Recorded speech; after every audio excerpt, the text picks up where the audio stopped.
Krypton, c'est quoi? C'est la bourse des startups et des PME.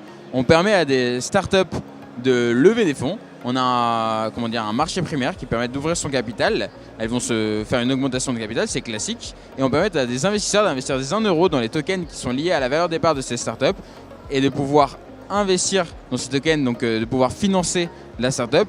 Et après, à la fin de la levée de fonds, une fois que la levée de fonds est terminée, ils reçoivent des tokens qui peuvent s'échanger en temps direct et avoir de la liquidité. Parce qu'à l'heure actuelle, quand vous investissez dans une startup en direct, dans son capital, vous êtes bloqué en moyenne 7-8 ans. Vous ne pouvez pas sortir.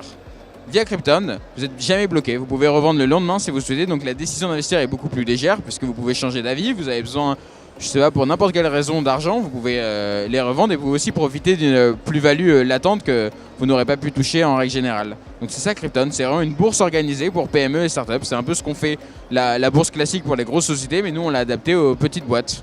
On sélectionne vraiment les boîtes dans lesquelles on va investir. À la différence d'un fonds, on va être dans un groupe de plusieurs sociétés. Là, vous choisissez vraiment dans quelle startup vous voulez mettre vos euros. Et donc, on lève qu'en euros, il n'y a pas de crypto-monnaie, il n'y a pas tout ça. On a une vraie politique de KYC qui permet d'identifier les fonds.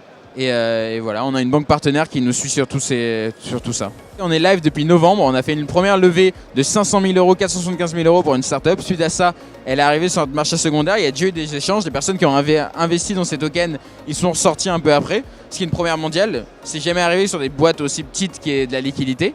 Et là, on a une deuxième opération en cours. On a près de 120 boîtes dans notre pipe. Et on attend, ils sont dans la file d'attente pour lancer les levées, puisqu'on ne veut pas engorger, puisqu'on va chercher les fonds aussi. Et donc c'est toujours un équilibre à avoir minutieux. Ensuite, on a un process de sélection qui s'approche vraiment du modèle IPO. On fait remplir à la boîte un document entre 30 et 50 pages qu'on fait auditer à nos frais par un commissaire aux comptes, un cabinet avocat et une agence de notation qui permet vraiment de sécuriser les investisseurs.